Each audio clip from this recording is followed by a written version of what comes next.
Bodybuilders, tudo bem? Aqui é Rafael Campos, estou aqui com mais um convidado maravilhoso dessa incrível equipe de RPG, que eu estou aqui com uma pessoa que no começo do Game Xixi ele estava mais no background, mas agora mostrando sua cara a tapa e dando tapa na cara de personagens e de pessoas aí no mundo do Game Xixi. Estou aqui com o Léo. E aí, galera, beleza? Tranquilinho? Sou o Léo do Game Chinchilla e tamo junto aí, vamos bater um papo maneiro hoje, velhinho. Léo, queria primeiramente agradecer a sua presença, eu estou muito feliz, tenho aqui o foco de conseguir chamar todo mundo do Game Chinchilla. Primeiro consegui o Bunda, consegui você, estou agitando com o Lilico e espero que a gente consiga fazer a equipe toda aqui aparecer aqui no Craftando Mundos, a gente bater um papo da hora.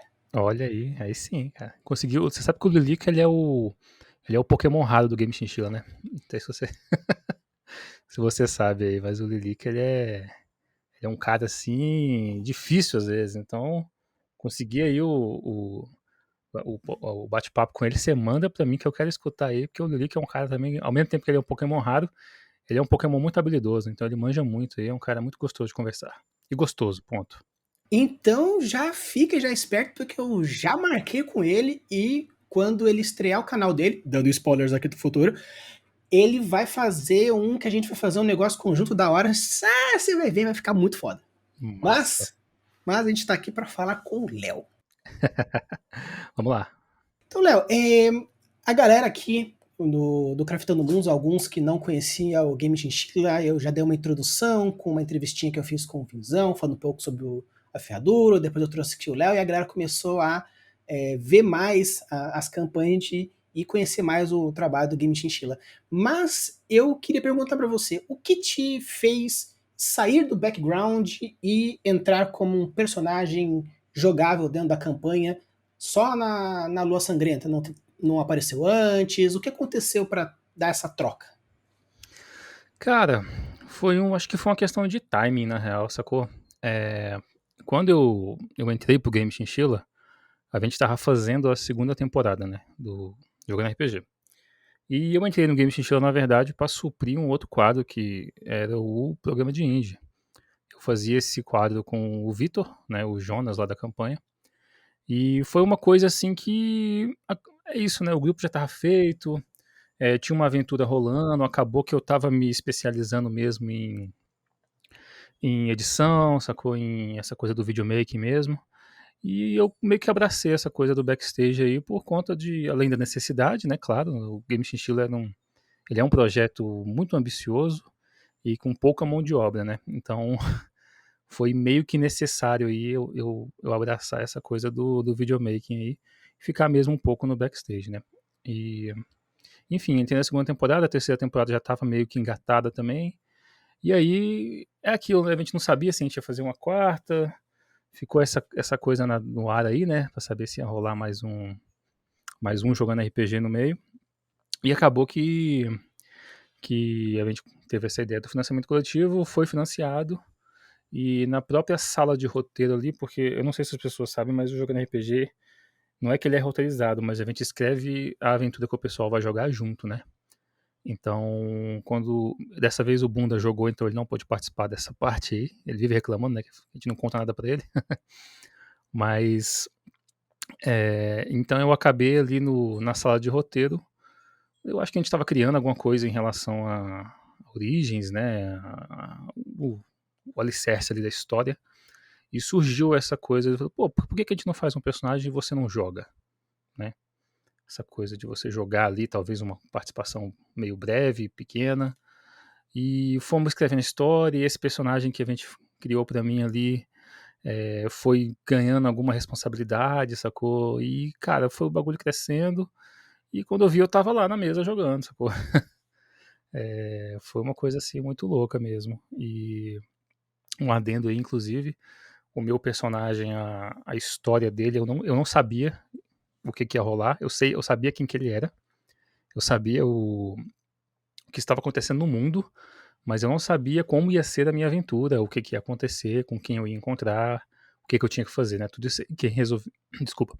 Tudo isso aí quem resolveu foi o Lilico e o Vinzão, né? Então, foi isso aí, cara. Foi uma coisa assim que surgiu ali no bate-papo de roteiro, na sala de roteiro, e o cara, eu entrei de cabeça, gostei muito, foi muito maneiro.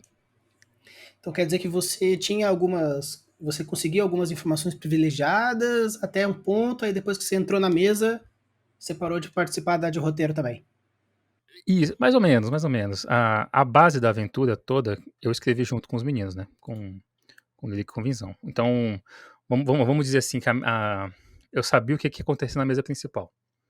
Só que, como o meu personagem jogou uma one shot, a minha one shot foi montada à parte de mim, né? Então eu não sabia como ia acontecer a minha one shot. Eu sabia, vamos dizer assim. Eu não sei se eu vou dar spoilers aqui, o pessoal, não sei se o pessoal já assistiu aí o Antes da Lua, mas enfim, eu sabia, daquele rolê lá, eu sabia que existia uma guerra, não sabia que ia rolar daquele jeito, sacou? Não sabia, não sabia que eu ia fazer uma amizade com o IPC, sacou? Nada disso assim, isso aí foi coisa que foi surgindo na hora, do planejamento que o Vinzão e o Lico tiveram, né? E continuando depois, inclusive, aí na Lua Sangrenta, né? Não sei se as pessoas manjaram aí, mas o Haok, meu personagem, volta pra Lua Sangrenta, né? Ah, E, sim, pelo amor de Deus, né? pois é. E na Lua Sangrenta eu também não sabia o que ia rolar, na Lua Sangrenta principalmente. Era o que eu menos sabia do que ia rolar com o meu personagem, né? E como ia ser minha participação. Então é tipo isso, eu sabia o mote da história principal, eu sabia como ia começar e como ia acabar, vamos dizer assim, a grande aventura, né? Mas eu não sabia onde que eu ia me encaixar ali e o que eu ia fazer. Mais ou menos isso. Aí vem aquela pergunta que acredito que aqui os jogadores possam estar com algumas dificuldades também, que seria, por exemplo, como você sabia mais ou menos aonde a história iria caminhar, como mais ou menos ela iria acabar, alguns detalhezinhos, como que é lidar em game, em algumas ações, em algumas escolhas, meio que sabendo algumas coisas? Como você lida com esse metajogo? Cara, infelizmente, existe um pequeno metajogo mesmo, assim, não tem como fugir disso, porque eu tava na mesa de roteiro, eu sei o mote principal do que aconteceu, né? Mas é isso, cara, eu acho que o Jogando RPG, ele é uma mesa diferente de uma mesa normal, clássica de RPG. Jogando RPG, ele é uma mesa de RPG, mas ele também é um produto audiovisual, né? E por ele ser um produto audiovisual, a gente acaba tendo aí que é isso, tem adaptações, pequenas coisas que vão ser combinadas. é, então não tem como fugir muito assim, de vez em quando tem que rolar um pequeno metajogo mesmo, saca? Mas isso é mínimo, saca? Quando eu falo mínimo, é mínimo mesmo, assim, sabe? Todas as grandes cenas que aconteceram no Jogando RPG, nada daquilo foi metajogo, saca? Teve pouquíssima coisa no Jogando RPG que foi metajogo. Todas as decisões foram livres dos personagens, né? Então tudo isso aí é um rolê que ainda a gente preza muito por essa liberdade na mesa, né? A gente faz um mini roteiro, mas a liberdade dos jogadores ela é plena, né? Mas, cara, pra mim foi tipo. Eu posso te falar que eu tava muito nervoso, porque foi a primeira mesa que eu joguei. Assim, já tinha jogado mesa, já tinha jogado mesa gravada, mas jogar no meu canal uma mesa que já rola no canal há um tempo rolou uma certa tensão aí por minha parte, né? Mas, velho, basicamente foi isso. É um trabalho que eu fiz pensando na onde eu queria que o personagem chegasse, né? Eu pensei ali o que seria melhor para o personagem, o que seria melhor para a história, né? Onde as minhas decisões levariam ali para o ponto que eu achava que seria a melhor decisão pro jogador, ou pro personagem e para a história. Então, é mais ou menos trabalhado ali uma misturinha de decisões relacionadas ao audiovisual, mas decisões relacionadas ao RPG também, né? E uma dúvida que eu tenho, que talvez algumas informações eu tenha que sugar um pouco do Lico, mas por você também trabalhar com o audiovisual, eu queria saber como que funciona a questão de, por exemplo, é, o desenho dos personagens, animações que vocês fazem, como que é feita essas escolhas das animações, dos artistas, da arte? É meio que existe uma preparação prévia, assim, o meu personagem é assim, assim, assado, ou é mais uma liberdade artística dos artistas que vocês chamam? Uhum. Cara, em questões de personagens, por exemplo, os personagens dos jogadores, a Kiara, o Jonas, o El, isso aí, teve gente que desenhou o próprio personagem. Então, como esses personagens acompanharam aí durante anos o jogando RPG, né? Então, a gente já tinha uma ideia mais ou menos de como eles seriam.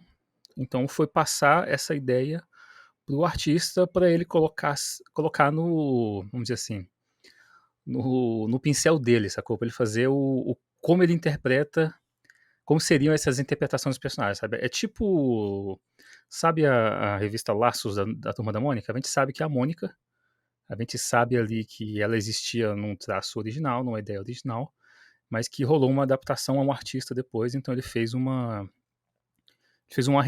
releitura daquilo, imaginando, usando as qualidades principais dos personagens, né? Mas no traço dele. Então, a gente sempre deixou muito livre os nossos artistas nessas de escolhas artísticas mesmo, né? A gente tem vamos dizer assim, um molde a se seguir, mas, cara, fora um molde, fora. É isso, o cara tem que ser um anão, ele tem que ter a barba vermelha, e o resto fica no teu traço aí, faz do jeito que você achar que é o mais legal, e a gente vai recebendo feedback. É sempre uma conversa, assim, muito livre, né, com os nossos artistas. Mas é isso, esses personagens, essa coisa da escolha, eles já existiam, então foi uma escolha, assim, relativamente fácil. Agora, escolher vamos dizer assim, os artistas, os desenhistas, por exemplo, para as temporadas, é, geralmente acontece antes, né? Na primeira temporada foi o meu irmão ele é ilustrador digital, né? Então foi uma coisa assim, a primeira temporada é uma temporada que a gente fala que ela é muito artesanal. Então a primeira temporada rolou um companheirismo ali, pagamos pouquíssimo. Eu nem tava no Game Chinchilla na época. Eu sabe, o Lilico e o Bunda são meus amigos de infância, né? Então eu conheço eles há anos e anos, eu sabia da existência do projeto, mas eu não participava, né? E aí eles tiveram essa conversa com o meu irmão, combinaram com ele ali e fizeram essa primeira temporada da forma que ela saiu. A segunda temporada já rolou uma conversa mais profunda, foi com o Odmir. Eu não estava na negociação com ele, mas eu sei que a conversa com ele foi, como é que fala? Foi antes, né? Então rolou aí uma prévia dele. O spin-off, né, que veio entre a terceira temporada e e a segunda temporada foi o Calazans, Eduardo Calazans, aqui de Brasília também. E ele já era. Eu não lembro se ele conhecia a gente agora, eu vou ficar devendo essa informação. Mas eu sei que ele era fãzaço nosso, rolou uma conversa assim, rolou um acordo também meio que na brodagem. A gente tem que. Vou mandar um beijo para todos os ilustradores aí, porque todos eles são pessoas que trabalham com o coração.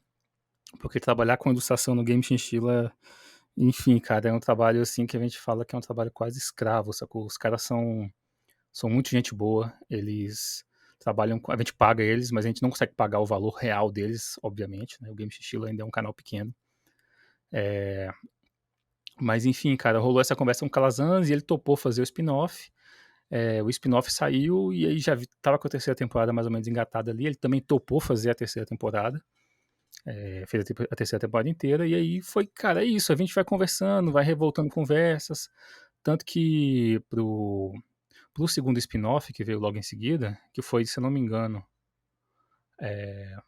ele foi depois da terceira temporada, eu acho, ou foi antes, não lembro agora, mas eu sei que nesse spin-off a gente já voltou com o meu irmão, só que como a gente já tinha ali mais alguma verba, um pouco assim de investimento para poder botar na mão dele, a gente já pediu para ele fazer o desenho colorido. Então já foi diferente, assim, rolou uma evolução, né? A gente sempre tenta evoluir o processo do Game Chinchilla, do jogando RPG no caso, né? Para um passo à frente. E agora para Lua Sangrenta, a gente tá aí com o Dancena, né? Dancena aí que também ele fez algumas artes pra gente, fez artes, se você for no Instagram do Game Chinchilla você vai achar. Ele fez algumas artes sensacionais, ele é um desenhista assim fora de série, topou por um preço, enfim, irrisório, vai fazer a parada. Cara, é isso, cara. É muita brodagem, é muito companheirismo. E tudo isso pra gente fazer um produto no final, assim, legal pra galera e que fique legal pra gente também, né? Aos olhos. É... Cara, desculpa, eu acho que eu falei pra caralho, né? Foi mal. Não, não, tem que falar mesmo aqui. A galera que gosta de conversa. E é bom saber porque, assim, eu como fã, e como outros fãs que também nos escutam, é legal a gente saber mais ou menos como funciona, principalmente porque eu participei da campanha coletiva para que a quarta temporada acontecesse, e ou, né, também conheci outras pessoas que também participaram, e aquele sentimento de, para onde o dinheiro vai, como que faz, o que acontece, por que demora, e patati patatá, às vezes causa aquele sentimento de, puxa, será que? E depois, ouvindo, né, as suas histórias, o que o Bruno também trouxe, algumas coisinhas que o Visão trouxe, é legal para a gente entender como que funciona o passo a passo, como funciona, porque às vezes, em uma hora de live, tem tantas pessoas falando, muitas conversas, muitos assuntos, que não consegue passar todas as informações. E assim aqui, de uma coisa um pouco mais tete a tete, a gente consegue trocar essa ideia e entender como funciona o passo a passo, o começo, meio e fim. Eu acho que vale super a pena saber das informações. Eu acho super respeitoso para a galera saber como funcionam as coisas também. Sim, não, legal, muito bom. É... Pois é, cara, interessante. É muito legal saber, inclusive que você participou. Eu já sabia disso, mas reafirmando aí, muito maneiro essa parceria. Inclusive, cara, a gente tem. Eu não canso de falar isso, mas a gente tem os melhores apoiadores do mundo, os melhores fãs, cara. Todo mundo é muito tranquilo com a gente, saca? E isso dá uma calma pra gente necessária, porque a gente enfrentou um. Cara, essa pandemia ela quebrou muito as nossas pernas. E o jogo no RPG foi financiado no início dela, sabe? Então, isso foi um baque muito grande pra gente, foi um baque muito grande, acho que pra todo mundo, né? E, cara, foi 2 anos de ansiedade pura, saca? Porque é foda você ter um projeto que você não consegue tocar pra frente com. Claro que a gente sempre prezou pela segurança de todo mundo, né? Então, a decisão óbvia foi colocar em pausa o projeto, né? Até a gente conseguir ter feito essa filmagem com segurança. Mas que é isso, foram anos de ansiedade, anos de preocupação, né, cara, com o projeto.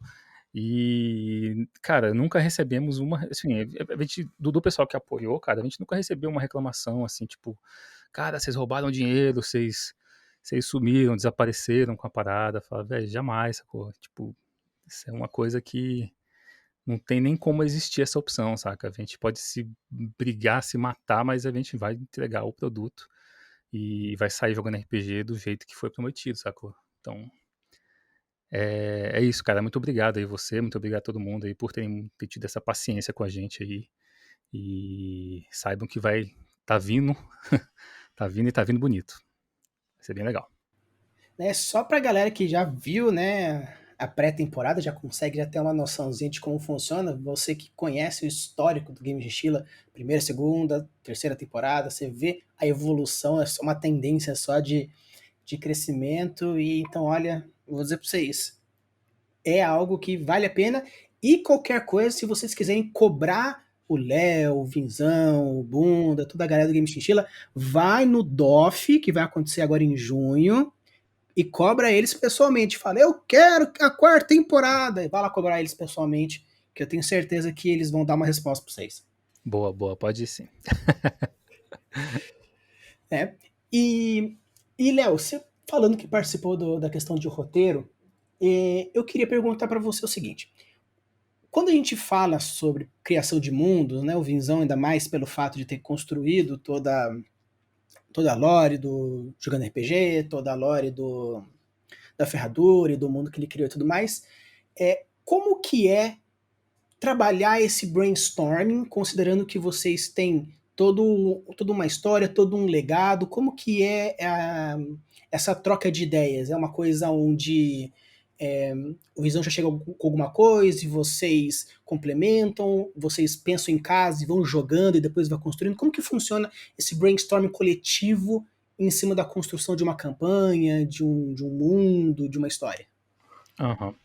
É, cara, pro Jogando RPG, do jeito que a gente fez agora nessa última temporada, essa foi a primeira temporada, inclusive, que eu participei da sala de roteiro, né? Antes a terceira temporada e a segunda temporada eu não participei, eu fiquei na parte técnica mesmo, né? Mas, então, assim, o Vinzão geralmente ele já chega com uma ideia, né? Do que ele quer, do que ele acha que seria interessante acontecer na mesa, né? E aí é um troca-troca, né? É um bate-bola ali, a gente pergunta, tira dúvidas, sugere coisas, né? Sugere ideias que a gente pensa que podem acontecer, caminhos para os personagens que a gente gostaria que os jogadores seguissem, né? Pensando sempre no melhor para o personagem e no bem-estar do jogador na mesa também, sacou? A gente jamais faria coisas com personagens que fugissem ali do, do bem-estar do jogador, né? Então, a gente. É isso, cara. Um bate-bola, sacou? É conversar, ver onde é que vai. Realmente a gente planeja. O Jogando RPG, ele nunca é filmado em menos de 2 diárias, vamos dizer assim, sacou? Então, falo diária, quer dizer dias de trabalho, né? Então, o Antes da Lua foi filmado em 4 diárias. Então, foram 4, vamos dizer assim, 4 sessões de RPG. Então a gente, pro Antes da Lua, a gente trabalhou as sessões separadas, né? Então, cada diário a gente fez uma sessão ali de onde a gente gostaria que começasse e onde a gente gostaria que acabasse, né? Claro que na mesa nunca as coisas acontecem do jeito que a gente quer exatamente, né? Então teve diária que se estendeu, teve diária que foi um pouco mais curta, né? As coisas se adaptam porque os jogadores são flutuantes e o RPG é um jogo flutuante, né? Ele não é igual um jogo de videogame que você consegue seguir os passos certinhos, né? Todo mundo ali tem as suas próprias ideias e vão tomar decisões próprias, né? Então, basicamente é isso, cara. É bate-bola, trocando ideia e chegando num lugar comum que agrade todo mundo, né? Quando a gente vê o Jogando RPG, a gente consegue saber mais ou menos quando começou uma campanha e terminou outra com a troca de roupa das pessoas, né? Você percebe que, episódio 1, 2, 3, 4 tá com a mesma roupa, no 5, 6, 7, 8 já tá com outra roupa, então a gente imagina que houve aí uma troca de dia.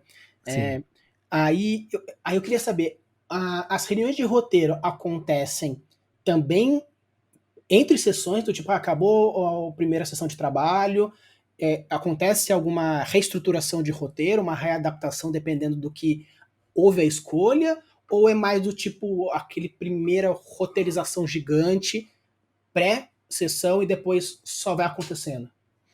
Não, não vou dizer que a gente tem reuniões mesmo, mas a gente tem algumas, às vezes algum alerta, algum bate-papo super rápido ali em relação principalmente a tempo, né?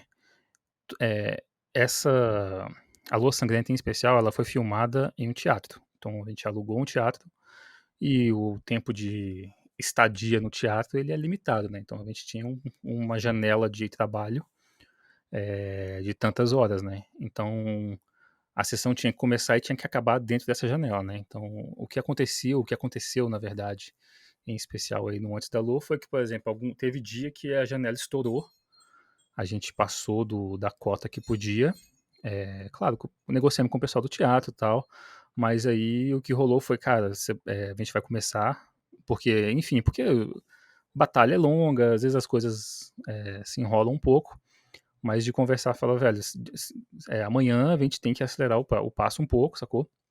Porque a nossa janela vai ser menor, porque a gente não pode furar tal. Então, não vou dizer que a gente muda a história, mas a gente faz pequenas adaptações, assim, às vezes no tempo das coisas acontecerem, porque ainda é um produto audiovisual, né? A gente não pode ficar solto, ficar abusando, às vezes, do lugar que a gente está usando, né?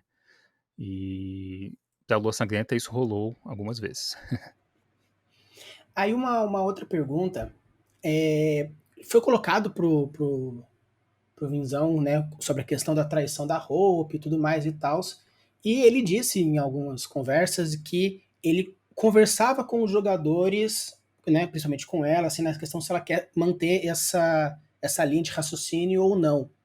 Aí eu queria saber, na questão da quarta temporada, por vocês terem gravado em quatro sessões, muitas pessoas, que foi no teatro, que a gente já não sabia, conseguimos uma informação adicional aí. Como que funciona essa conversa? Porque vocês, né, você sempre enfatiza que, apesar de ser uma campanha, também é um produto audiovisual, e existe essas conversas do tipo assim, olha, então, eu prezo pelas suas escolhas, mas talvez seja interessante você fazer isso ou fazer assado. Acontece esse tipo de coisa em prol do produto, ou é mais, assim, o feeling mestre-jogador? Cara, não rola. Assim, de chegar e falar: "Eu acho que você deveria talvez seguir caminho tal", não rola. Isso aí a gente deixa mesmo o pessoal, e é um trabalho, assim, que a gente martela muito, inclusive o Vinzão, pra ele porque ele é o mestre, né, então ele conseguir dar o caminho, né, o lugar que a gente deseja de forma que o jogador talvez perceba ou opte por essa escolha de forma natural, sacou? Mas a gente nunca chega pro jogador depois e fala: "Eu acho que seria melhor você enfrentar aquele NPC ali", ou "Acho que você", tipo assim, o produto funcionar, sacou? Não, tudo é sempre livre e é isso, os jogadores têm as suas próprias escolhas mesmo, sacou? Tá certo. E agora falando um pouquinho sobre o seu personagem, o monge que apareceu, a escolha tanto da raça, né, humana, quanto o personagem monge, a classe monge, foi algo que foi um consenso para entrar na história? Ou você falou assim, não, queria jogar de monge, assim, assado? Como que foi essa escolha do seu personagem para a campanha? Cara, a gente pensou na história dele ali, né, então a história dele foi uma coisa que a gente construiu junto. Essa coisa da classe ali, da raça, foi uma parada que eu conversei na verdade em especial com o Vinzão, né, trocamos uma ideia ali e tal, e aí a gente conversando, assim, surgiu essa coisa de: "Pô, nunca rolou um monge, a gente podia tentar fazer um monge". Aí, eu acho que o Vinzão mesmo estava com taxas aberto ali, e ele achou lá o caminho do The Way of Astral Self, né, o caminho do conhecimento próprio astral, um negócio assim, a tradução. E cara, eu vi ali essa classe, né, acho que tá passando um carro gigantesco de som aqui, tá Não tem pegando problema. desculpa então, De boa. voltando aqui. Então eu vi essa classe e falei: "Cara, muito maneiro, eu vou fazer, tal". Nunca joguei de monge, foi a primeira vez que eu joguei de monge também. E foi uma conversa que eu tive com o Vinzão juntos e, cara, ficou legal, achei que ficou bem bacana ali o resultado final do Hawk. Foi da hora. E você disse que você já jogou outras mesas. Você tem alguma classe favorita, alguma raça? Você é mais daquele tipo de personagem, daquele jogador que vê o que a mesa está precisando e monta algo em cima? Como que é o Léo jogando RPG? Não no jogando RPG, mas jogando RPG. Cara, tipo assim, eu costumo fazer uma parada assim. Geralmente eu gosto de fazer o que é bom pra mesa, mas eu gosto também de dar o meu toquezinho ali, sacou? De jogar com uma coisa que eu tô afim. Eu nunca joguei mesas em que o pessoal conversasse antes e falou: "Ó, a gente precisa de um bardo, de um clérigo, de um bárbaro". Não, eu nunca joguei mesas assim, sempre foi uma parada meio solta, que o pessoal foi completando os papéis necessários naturalmente, saca? E então eu costumo jogar com o que eu tô afim mesmo, assim, sacou? Não me prendo muito a o que é necessário pra mesa ou o que é necessário pra história, sacou? É sempre uma coisa, assim, solta pra mim, que dependendo da vibe que eu faço um personagem naquela vibe. Tá certo, porque eu particularmente gosto muito de bardos, então eu jogo bastante, apesar de não ser aquele bardo típico que chega ali para azaração, eu gosto mais de conversa, um pouco mais pro lúdico mesmo, de dança, Sim. música e conversa. Então eu sempre tento fazer uma coisa mais ou menos assim. Então mesmo que tipo, vou fazer um bárbaro, mas um bárbaro que tem um background de escrever poesia. Então eu gosto de colocar algumas coisinhas pequenininhas também, às vezes quando necessário, mas sempre tem um quesinho artístico em algum momento ali no meio. Cara, é engraçado você falar isso, porque ultimamente, na verdade, eu tenho jogado muito de bardo. Não sei por quê, mas tem surgido, assim, mesas em que eu tô sempre jogando de bardo, engraçado, cara.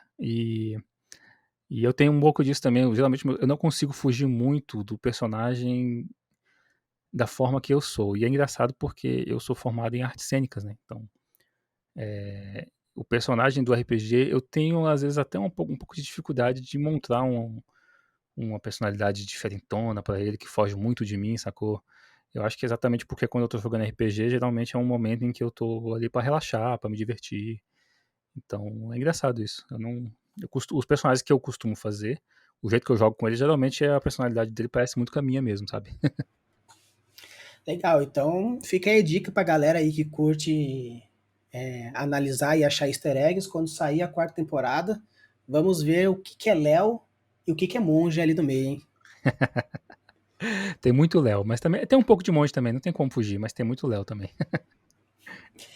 É, aí, eu queria saber, quando você falou assim sobre a questão de ser formado em arte visual, artes cênicas, você acha que esses conhecimentos ajudam na hora tanto de montar o personagem quanto interpretar o personagem? Ou você acha que é apenas mais um background que possa ser utilizado? Cara, olha, na minha experiência própria, falando exclusivamente de mim, eu não vejo eu utilizando, vamos dizer assim, as minhas habilidades acadêmicas no RPG, sacou? Mas é porque isso é uma coisa minha, assim, sabe? Eu gosto muito de jogar pra me divertir, sabe? E muitas vezes personagens assim que eu tinha que fazer às vezes pra uma peça de teatro, pra, sei lá, pra algum rolê que não tem a ver com RPG, muitas das vezes é isso, os personagens eles já vêm prontos, né? Então você estuda um personagem que já existe e você entende aquele personagem, se adapta a ele e bota um pouco ali de você nele e tal, mas geralmente tem um diretor que vai te cobrar performance, né? É bem diferente o processo, eu acho, do, do ator pro jogador de RPG, né? E é engraçado, porque eu vejo várias pessoas que não têm formação, às vezes, formação teatral, formação de ator mesmo, sabe? E que mandam muito bem, cara, assim, em mesa de RPG, que interpretam pra caralho, sabe? Que brilham muito mais, assim, às vezes, do que eu mesmo, sacou? Eu falo, velho, essa pessoa tem muito mais talento do que eu. Por que eu tô jogando RPG, saca? Então, eu não acho que uma coisa precisa da outra, não, sabe? É, mais ou menos isso. Não, mas é legal porque assim, puxando um pouquinho na questão de criação de mundo, tem muitas pessoas que vê alguns vídeos meus e falam, ah, mas eu sou mais técnico, do tipo arquiteto, que não, a coisa precisa fazer isso e aquilo, encaixar aquele outro. E uma outra pessoa, ela é mais pro jardineiro, onde ela vai criando, deixa o negócio crescer, se cresceu demais corta, se cresceu de menos aumenta. É a pessoa um pouco mais leve nessa questão da produção. Então eu acho legal, né, você trazer que assim, apesar da sua formação, você leva o RPG de uma forma mais leve, uma forma mais descontraída, uma forma mais de relaxamento. Então, muitas pessoas utilizam diversos pontos. Tem gente que escreve por hobby e tem gente que escreve como profissão. Tem gente que desenha por hobby, desenha por profissão, como os ilustradores que vocês chamaram. Da mesma forma que, apesar do RPG ser uma profissão que vocês usam para, né, gerar renda, existe a separação do momento profissional e do momento de lazer, mas não tem como você desvincular 100%. Então, porque se você pensar no jogando RPG como um trabalho que eu preciso fazer isso, aquele outro, toda a emoção, todo o carisma, toda a paixão que a gente vê nos jogadores, no mestre, na equipe, foge. Então eu acredito que esse momento é sempre muito bom, não apenas no técnico técnico. Tem gente que né? Como você comentou, a Luísa, ela morre jogando, e fala, e grita, e joga, caras de bocas, e sei lá o que, papapá. O, o Vitor é mais na dele, ele mantém o Jonas numa forma linear, né, de boa, né, o bunda fica naquela transição entre mais para cima e mais para baixo. Então, assim, e é gostoso ver esses diferentes perfis, porque o RPG dá a oportunidade desses diferentes perfis fazerem bons trabalhos, bons jogos, boas jogatinas, boas cenas. Sim, com certeza, cara. E você falando isso é até interessante. Uma curiosidade que a gente tem no Jogando RPG, mas é que geralmente o pessoal que vai jogar na mesa, a gente tenta deixar eles o mais livre da técnica possível no dia da gravação, exatamente para eles chegarem, cara, tranquilos, empolgados com a mesa, com a energia lá em cima, saca? Não chegar preocupado se o cenário tá montado, se a luz está funcionando, se as baterias da câmera estão carregadas, sabe? Então isso é uma coisa assim que a gente preza muito para os nossos jogadores chegarem o melhor possível e o mais tranquilos possíveis na mesa, né? Até pra gente poder dar essa tranquilidade, dar essa liberdade pra pessoa jogar com tudo, assim, né? Com tudo de si ali, sem estar preocupada com outras questões, né? Então, no dia, inclusive, da minha sessão, quem ficou na técnica foi o Bunda.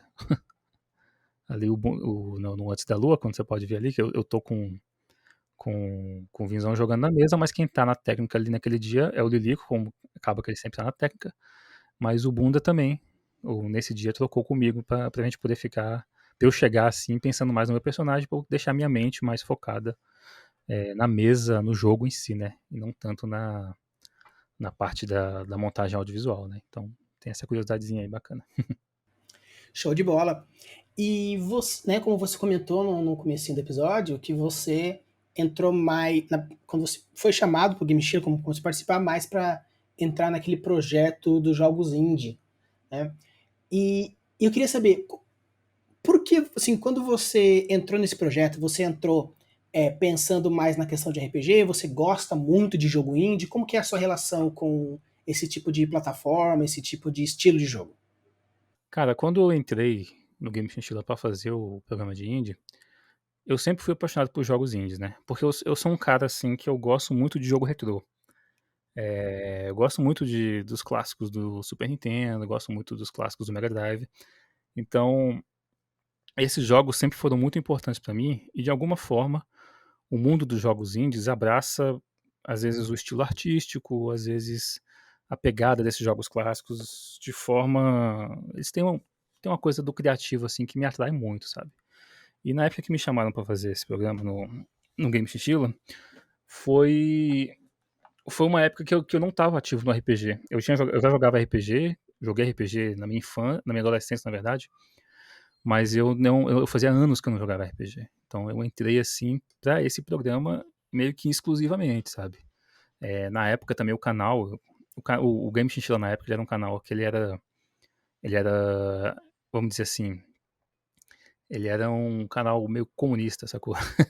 Ele tinha 8 pessoas que tomavam decisões ao mesmo tempo, então era uma loucura, assim, sabe? Então, e quando eu entrei, eu fiquei meio focado, assim, só nessa coisa do, do programa de indie mesmo, né? Eu ajudei na montagem do Jogando RPG, lá na segunda temporada, em todas as temporadas, né? Mas eu ajudei na montagem, sim, do cenário, ajustar a luz, essa parte técnica a gente, acaba que a gente sempre tem que pegar. Mas o meu objetivo, meu foco principal na minha entrada do canal foi ficar ali no mundo dos jogos indie, né? Isso foi meio que mudando, principalmente ali no final da segunda temporada, com a passagem para a terceira. Eu estava ali fazendo mais alguma outra coisa, trabalhando muito mais. Aí foi isso, né? Acabou o programa de indie, eu fiquei meio focado mais no backstage, então pô, ia rolar filmagem, eu estava sempre lá montando câmera, montando áudio, fazendo várias outras coisas, correndo do monstro, era um outro programa que tinha também, que eu tava ali sempre por trás ajudando. Então, foi meio que se transformando assim numa coisa minha assim, ser um cara do backstage, porque eu comecei a me apaixonar muito por essa coisa da montagem, essa parte técnica mesmo assim, sabe? Foi uma coisa que me brilhou muito os olhos, que até hoje eu gosto muito, na verdade. E aí só mais pra frente que eu fui realmente voltando a dar as caras aí com alguns outros programas, né? Memory Card, é, enfim, algumas outras participações ali, tentativas de programa no canal. Show de bola. E quando você falou dos jogos indies, da questão de história, de arte e tudo mais, eu particularmente gosto bastante de jogo indie. principalmente por causa da arte, da história. Claro que jogos, né, vamos dizer assim, dizer, classe S, são bons pra Triple A's, caramba, que o né? pessoal né? fala. Triple A's, né? É que eu tenho um sentimento muito de anime, então geralmente é classe S. Quando Sim, sim. mas então esses jogos AAA assim são muito bons, mas particularmente eu gosto de jogos que, sei lá, podem entrar na categoria B, mas tem uma arte linda maravilhosa. Quando, por exemplo, o Bruno começou a jogar recentemente Hollow Knight, eu falei, mano, é um jogo lindo pra caramba. Sim, sim, cara, nossa, com certeza. É muito engraçado isso, porque ao mesmo tempo que eu amava jogos indies, eu entrei no canal pra trabalhar com isso, pra poder botar minha paixão por jogos indies ali no vídeo, na câmera. A gente acabou se juntando muito com essa galera dos jogos indies, naturalmente, assim, sabe? Rolou uma junção, assim, porque Brasília, na verdade, é um polo de jogos indies, de desenvolvimento de jogos, na verdade, no Brasil, né? Então tem muita empresa desenvolvendo jogos aqui. A gente teve uma época que a gente ficou a nossa base antes. Hoje em dia a gente não tem base fixa, né? Hoje em dia já é todo mundo home office. A gente já teve uma base fixa de onde a gente deixava uma máquina para edição, para fazer reuniões e tal. E era em um galpão de coworking de uma empresa de desenvolvimento de jogos de Brasília, sabe? Então era o pessoal da Beholder Studios. Quando eles estavam no Brasil ainda, eles foram para o Canadá, levaram a empresa para lá. Mas quando eles estavam aqui no Brasil, eles montaram um co-work gigantesco, um galpão que reuniu várias pessoas ali dos jogos, empresas de jogos indies. A gente conhecia os caras, fizemos ali uma parceria maneira com eles, cara, e fomos nos aprofundando ainda mais no desenvolvimento de jogos do Brasil, né? E, cara, só alegria, só sucesso, o pessoal de Brasília, né, em especial, que é quem a gente tem mais contato, é uma galera muito criativa, tem muito jogo massa saindo aqui, sabe? O tempo todo estão fazendo jogos legais, jogos novos. Então, foi uma união, assim, que veio naturalmente e que eu quero que continue, inclusive, no canal. Então, isso aí. Show de bola. E você tem algum jogo indie que você gostaria de indicar pra galera aí? Ah, nossa, se eu fosse falar de jogo indie pra todo mundo jogar, cara. Cara, tem vários, velho. Deixa eu pensar aqui agora. Nossa, você me pegou de surpresa agora. É, Vou falar de um jogo indie de Brasília, então, um brasileiro aí. O Knights of Pen and Paper. Pra quem não conhece, é da empresa que é da Beholder. Se você quiser conhecer ele tem pra celular, inclusive ele é de graça. O Knights of Pen and Paper 2. O Knights of Pen and Paper 1 ele tem na Steam. Eu acho que tem como é que fala? Na Store do celular lá, né? No Android, no Apple Store também. Só que eu acho que o primeiro é pago. É um jogaço feito por brasileiros, feito por gente aqui de Brasília, cara. Então, super recomendo aí. Knights of Pen and Paper.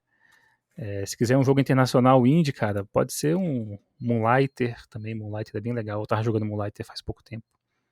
É basicamente um joguinho que você é um dono de loja e você entra na dungeon pra pegar itens e você vender esses itens na sua lojinha, sacou? Então, é isso, é uma ideia muito simples, mas que, cara, é muito, muito gostosinha, muito, muito bacana, sabe? Então, Moonlighter, quem quiser jogar aí, fica o convite. E uma coisa que eu gosto bastante de jogo indie é exatamente isso que você acabou de falar. Jogos indies, eles têm a capacidade de pegar uma premissa simples e parece que extrair o máximo dessa premissa e ainda embelezar da melhor maneira possível. Tanto que você pega Little Nightmares. Também é um joguinho que a premissa é de uma menina que parece estar presa num pesadelo e fica só por isso, com um monte de referência à mitologia japonesa e tudo mais. E só. É isso. É uma menina presa dentro de parece ser um pesadelo. E acaba. Só que o negócio tem as fases, tem os puzzles, tem as referências, tem a arte, tem a sonoplastia, o jogo de luz e sombra. É um negócio que você fala, é lindo a partir de uma premissa simples. Isso que pelo menos me apaixona demais em jogos indie é essa simplicidade associada a uma complexidade, vamos dizer assim, visual, de história e tudo mais, que me apaixona. Ah, com certeza, cara. O pessoal dos jogos indies, é isso sim, eu tô falando completamente da boca para fora. É uma interpretação que eu tenho, mas eu acho que por eles terem essa independência deles de criação, de escolhas, parece que a imaginação aflora mais, né? Eu tava lembrando de um outro jogo indie que eu gosto muito, que é o Potion Craft, né? Potion Craft, que é um jogo de fazer poções, sabe? Então você tem ali a sua casinha, você vai descobrindo ingredientes, você colhe flores no seu quintal e amassa as flores e bota as poções, vende as poções para clientes, sabe? Então, tipo, isso é uma ideia simples.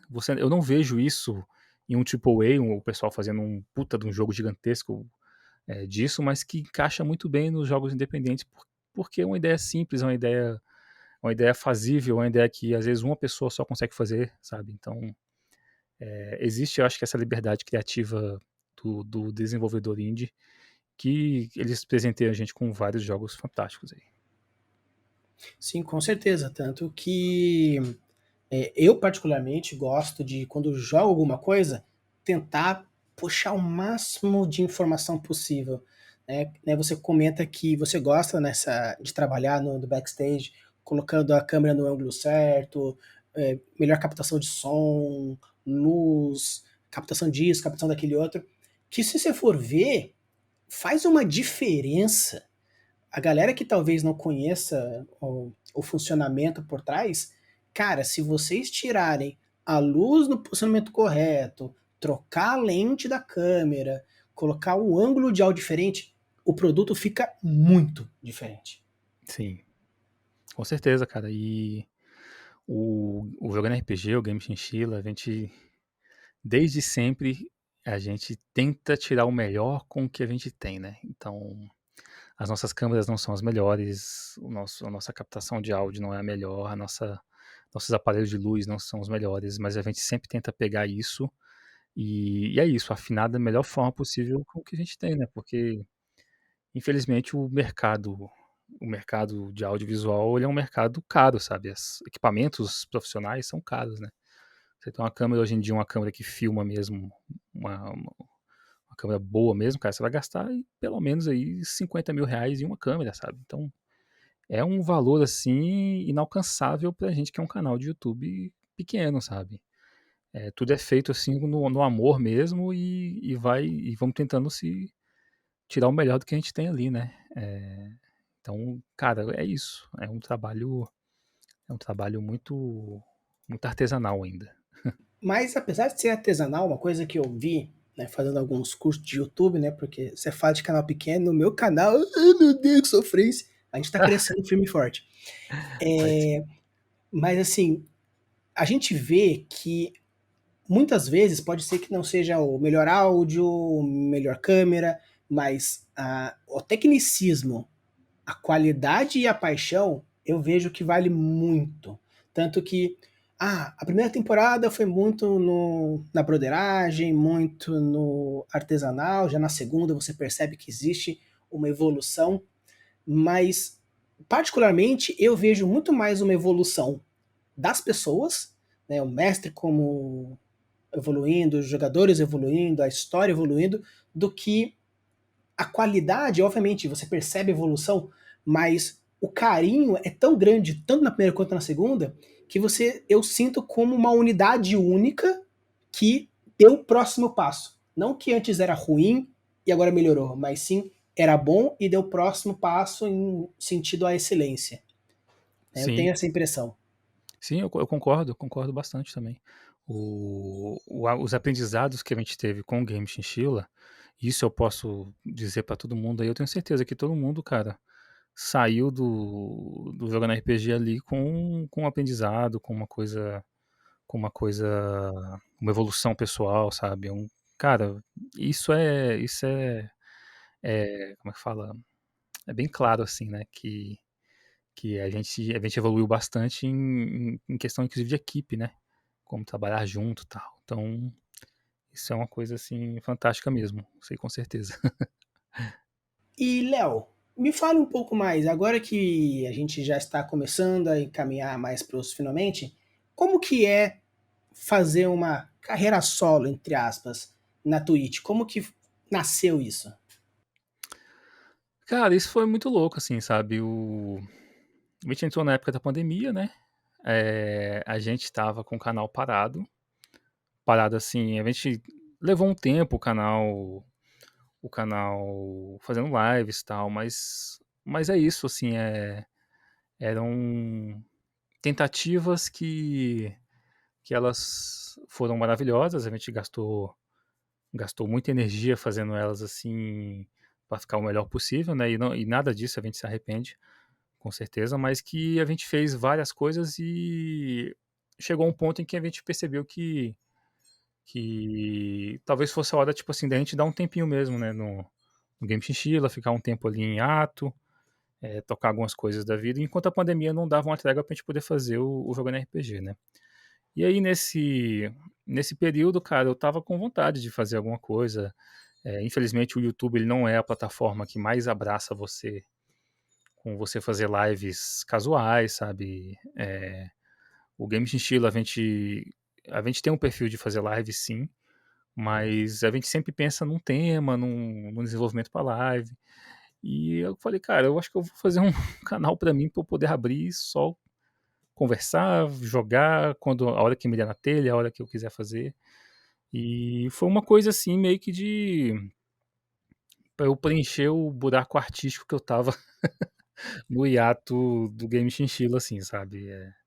Surgiu, eu ainda me diverto muito, assim, eu tive que baixar um pouco a frequência das minhas lives pessoais, porque, enfim, o Game Chinchilla ele me consome ainda bastante, né?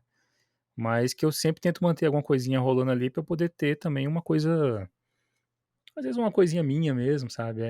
Eu acho que qualquer trabalho que você faz há muito tempo, que envolve muitas outras pessoas, às vezes é importante você ter um lugarzinho, uma válvula de escape ali para você só fazer uma parada sua, assim, sabe? Pessoal mesmo. Então, foi meio assim que surgiu essa ideia do meu canal da Twitch pessoal, né? E pessoal, vai estar aqui na descrição do episódio o link da Twitch para vocês irem lá. O Léo faz umas jogatinas bem legais, tipo, é muito gostoso frequentar as lives dele, então Ah, que isso. segue ele, vai estar lá na descrição do episódio, vai lá, Game Leozeira, show de bola, jogos bem legais, ele varia, tipo, jogo indie, jogo AAA, sempre que puder ele tá jogando várias coisinhas, então é bem divertido, eu vou deixar aqui o link da descrição para vocês acompanharem o serviço dele. Valeu, valeu, cara. Eu falo que nas minhas lives o mais importante não é o jogo, é o bate-papo. Então, eu sempre acho muito legal abrir live para conversar com as pessoas, para conversar com vocês. Então, é isso. É o mais importante para mim. Valeu, cara. Sim, então assim, a gente vai chegando aí aos seus finalmente. Então, Léo, eu queria fazer um bate-bola jogo rápido, eu faço umas perguntas rapidinho, você me responde a primeira coisa que vier na sua cabeça, beleza? Beleza, vamos lá. Então, jogo de indie favorito. Não sei se chega a ser jogo de indie, mas o meu jogo favorito, talvez de todos os tempos, chama Suikoden 2. É um jogo de RPG de PlayStation 1. Joga aí depois e descobre aí que ele é bem legal. Vou deixar na descrição para vocês darem uma olhadinha. Personagem NPC do jogando RPG favorito. Ah, caraca, que pergunta difícil, meu. Aqui é assim Ah, mesmo.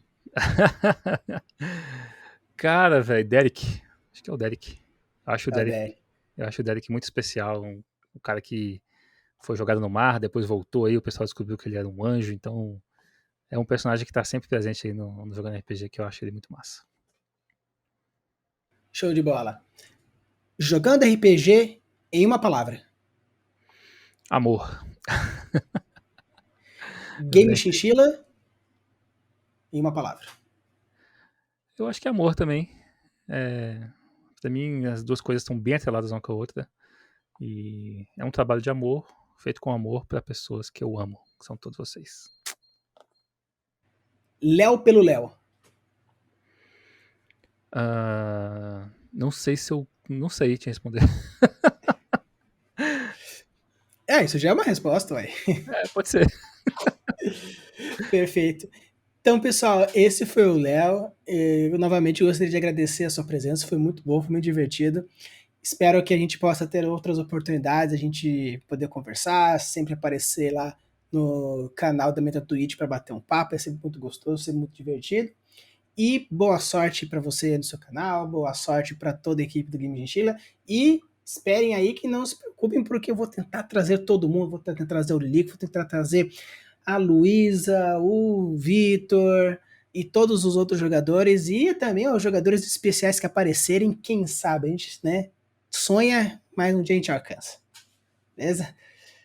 Valeu, cara. Muito obrigado aí pelo convite mais uma vez. O bate-papo foi maneiro demais, cara. Muito sucesso pra você aí, velho. Tamo junto pra caralho. Valeu. Usem e abusem das suas criações e deixem seus mundos cada vez mais incríveis. Valeu!